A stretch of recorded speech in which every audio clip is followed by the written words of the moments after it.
저희가 요 신종 코로나 관련 기사 좀 더 이어가 보겠습니다. 다음 기사 보여주세요.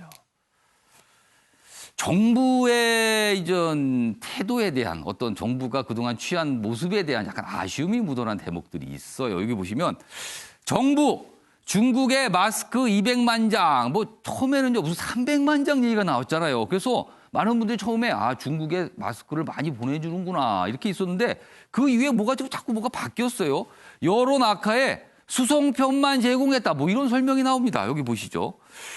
중국 유학생 모임에서 마련한 것이다. 외교부에선 당시 뭐 민관 협력. 처음에는요, 뭐 정부가 300만 개를 주는 것 같이 얘기가 나왔다가 중간에 이게 민관 협력에다 나왔다가 나중에 보면은 이거는 민간에서 알아서 구한 거고 정부는 뭐 이렇게 보내주는 거 정도만 지원했다. 뭐 이렇게 나옵니다. 그리고 중간에 이런 얘기가 또 정치권에 회자되니까 가짜 뉴스다. 또 이런 말이 나옵니다. 그래서 어리둥절한 상황이 좀 됐어요. 외교부에선 당시 민관 협력이라고 표현했고요. 생색냈다가 마스크 동네다 발 빼는 거 아니냐. 왜냐하면 또 마스크 때문에 여론이 안 좋아졌거든요. 여기 보시면 지난달 28일 정세균 국무총리 주재 관계장관 회의와 그 이틀 뒤에 외교부가 보도자료에 이렇게 기술을 했습니다. 민관이 협력해 마스크 200만 장, 의료용 마스크 100만 장 및 방호복, 보호경 각 10만 개 등 의료품을 지원키로 했다. 이 얘기만 들으면 하여튼 민간과 협력해 정부가 뭐 적극하는 것 같잖아요. 그런데 나중에 좀 지나서 하는 거는 수송기 편만 제공했다. 뭐 수송편만 제공했다. 이렇게 나온 겁니다. 다음 기사 하나 더 있습니다. 다음 기사는 이 날짜별로 좀 설명을 하고 있어요. 1월 28일입니다. 정부는 마스크 200만 개, 방호복 등 중국에 전달할 계획이다. 이렇게 얘기하면 정부가 하는 걸로 보입니다, 이게. 게다가 갑니다. 마스크 가격이 막 뜁니다. 그러자 이런 비판이 나오죠. 아니 도대체 중국에 줄 게 어디 있다고 지금 우리도 급한데 이런 비판이 나오기 시작했어요. 그러자 30일 외교부입니다. 민간이 협력한다라고 강조한다. 민간이 협력한다. 그리고 마스크 품귀 현상이 계속 지속됩니다. 점점 힘들어집니다. 사기가. 그러자 복지부의 해명. 의료용품은 민간에서 자발적으로 마련. 정부는 이를 잘 전달한 것뿐입니다. 그리고 정치권에서 처음에 나온 300만 개 얘기를 막 하니까 마스크 지원은 민간 기업과 유학생이 추진한 일이다. 가짜 뉴스 찾아야 된다. 뭔 300만 개 얘기를 하냐. 뭐 이렇게 나온 겁니다. 그래서 뭔가 혼란이 있었어요. 윤영걸 전 대표님. 이거 뭐 어떻게 보면 자초한 것 같기도 합니다. 좀 아쉽기도 하고요. 그렇죠. 예. 신종 코로나에서 가장 중요한 거는 정직한 정부거든요. 예. 지금 중국이 정직하지 못하기 때문에 지금 저렇게 확산되고 있는 측면도 상당히 있어요. 예. 여러 가지 감추다가 일이 자꾸 커지는 거죠. 이번 일도 보면은 뭐 마스크 대란이 일어나지 않았으면은 사실 별일 아닌 걸로 끝날 수 있었을 그렇죠. 거예요. 지난달 28일 정세균 국무총리가 뭐 마스크하고 해서 300만 개 공급한다. 예. 또 그 다음 며칠 후에는 또 외교부 장관이 또 예. 뭐 300만 개 예. 중국에 지원한다. 이렇게 발표할 때만 해도 예. 뭐 그건 중국이 어려우니까 지원하는 거 당연하다. 여기서는 뭐 공식적으로 200만 개입니다. 일단 그렇죠. 200만 개라고 얘기가 나왔어요. 예. 괜찮다 이렇게 생각했는데 마침 하필이면 우리나라에서 마스크 파동이 났어요. 그래서 마스크 값이 지금 한 군데에서는 10배 이상 또 올랐잖아요. 예. 그리고 또 황교안 예. 저 자유한국당 대표가 이거 우리나라도 부족한데 이거 300만 개 보내는 게 맞냐? 뭐 이런 식으로 해서 여론이 급격히 나빠졌죠. 예. 그러다 보니까 이제 보건복지부에서 자초지정을 발표한 거예요. 그 자초지정은 뭐냐? 예. 지난달 25일 예. 시작이 이 신종 코로나가 시작되니까 우한대 총동문회장이 예. 이 모바일 메신저에서 세계 각국의 동문들을 모았대요, 간부들을. 그래서 눈물을 흘리면서 얘기했대요. 우리 학교 공부한 예. 우한 쪽이 이렇게 저렇게 많이 죽어가고 있는데 예. 그 손을 못 쓰고 있다. 그럼 세계적으로 좀 성금도 모으고 좀 마스크 좀 모으자. 예. 뭐 했는데 세계 각국에서 모으고 했어요. 근데 우리나라에서 어떤 예. 기업하는 사람이 마침 우리 창고에 150만 개가 있다. 뭐 이렇게 했는데 우리나라에 많고 해도 우한에 지금 갈 수 있는 항공편이 없잖아요.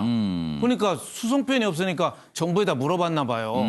지금 우한에 계신 교포들을 전 세계 띄워서 예. 하는데 그 편으로 좀 갈 수 있느냐. 그러니까 정부에서 오케이를 했다는 거예요. 예. 근데 정부에서 발표할 때 좀 그런 것도 좀 밝혔으면 좋은데 상세하게 안 하고 그거는 싹 빼고 정부가 한 것처럼 이렇게 포장해서 발표를 한 거예요. 일단 굉장히 중국의 뭔가 선의를 보여주는 그런 모습이었어요. 사실 그렇죠. 처음에는요. 그 민이 이렇게까지 해서 우리 정부랑 손잡고 예. 이렇게 한다는 미담 소개를 했으면 예. 참 좋은 기사인데 예. 그건 쏙 빼고 정부가 한 것처럼 하니까 나중에 보니까 이게 자초지종 여론이 악화되니까 예. 지금에서야 5일날 보건복지부가 300만 장이 아니라 뭐 200만 장이다. 뭐 이런 식으로 이 설명이 된 거죠. 알겠습니다. 그러니까 이 코로나 신종 코로나 제일 큰 대책은 이 관료주의가 아니라 이 진짜 솔직한 거, 정확한 정보. 정확한 정보 예. 이게 제일 중요한 거 아닌가 싶습니다. 알겠습니다. 지금 중국 사람들이 한국에 와서 이 마스크를 워낙 많이 사재기하니까 정부가 오늘부터 아주 강력하게 이거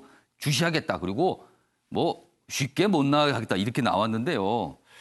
좀 빨리 좀 했으면 하는 그것도 좀 아쉬움이 사실 있습니다. 지금 시중에 가게에 가면 마스크가 없어요. 그리고 걸려있는 마스크는 너무 비싸더군요. 지금요 또. 그래서 많은 분들이 조금 어려움을 호소하고 있습니다. 자, 다음 기사는요. 역시 신종 코로나 관련 내용인데요. 우리나라 밖에서 벌어지는 일입니다. 여기 보시면 사진 좀 봐주세요. 저희가 좀 편집을 해서 사진을 일부 좀 크게 좀 실었습니다. 이게 데어 슈피겔이라고 독일의 잡지입니다. 시사주간 잡지인데 표지가 굉장히 중요하잖아요. 이런 잡지를. 잡지를 이렇게 놨습니다. 빨간색 뭔가 방호복을 입고 있죠. 메이드 인 차이나 코로나 바이러스. 물론 맞는 말입니다. 중국에서 시작됐으니까. 그러나 이렇게 보면요. 빨간색, 일부러 빨간색 한 것 같아요. 빨간색에 메이드 인 차이나 그리고 코로나 바이러스 이렇게 쓰면요. 뭔가 중국에 대한 차별, 뭔가 편견 이런 게 좀 확 느껴지잖아요. 지금. 이렇게 지금 서구 언론들이 다루고 있다. 뭐 이런 내용입니다. 여기도 보시죠. 스멀스멀 번지는 동양인 혐오, 유엔, 낙인 찍기 안 된다. 이렇게 얘기했지만 지금요. 단순히 중국인에 대한 어떤 비난과 차별을 넘어서 동양인 전체, 한국 분도 이런 일 당하시는 분들이 지금 나타나고 있답니다. 확진자 늘수록 제노포비아 늘어. 제노포비아는 어떤 특정 인종에 대한 증오, 뭐 이런 걸 말하잖아요. 뉴욕, 베를린 등서 이딴 혐오 범죄, 슈피겔지 표지 논란, 중국이 발끈하기도 했습니다. 자, 박주민 변호사. 네. 어떤 한국 분들 이렇게 보도에 나오는 내용에 따르면요. 길에 가다가, 이게 외국 얘기입니다. 길에 그렇죠. 가다가 보면 한국 분들한테도 코로나 바이러스다 막 이러면서 뭐 카메라를 들여서 찍고 뭐 이런답니다. 이렇게 모욕을 주는 거거든요. 예. 만약에 이런 분들이 박주민 변호사를 찾아와서 법률적 자문을 구했습니다. 어떻게 했으면 좋겠습니까? 이거 어떻게 됩니까? 나라마다 다를 것 같아요. 예. 국내냐 아니면 외국이냐. 예. 특히 유럽의 뭐 독일, 프랑스 한 16개국, 뭐 미국도 예. 마찬가지고요. 인종차별법이 존재합니다. 아. 인종차별을 했을 때 처벌이 가능하고요. 최근에 그 손흥민 선수한테 예. 뭐 개고기 먹으라 했던 그 다른 팬이 있습니다. 예. 징역형을 받았습니다. 8주 징역형.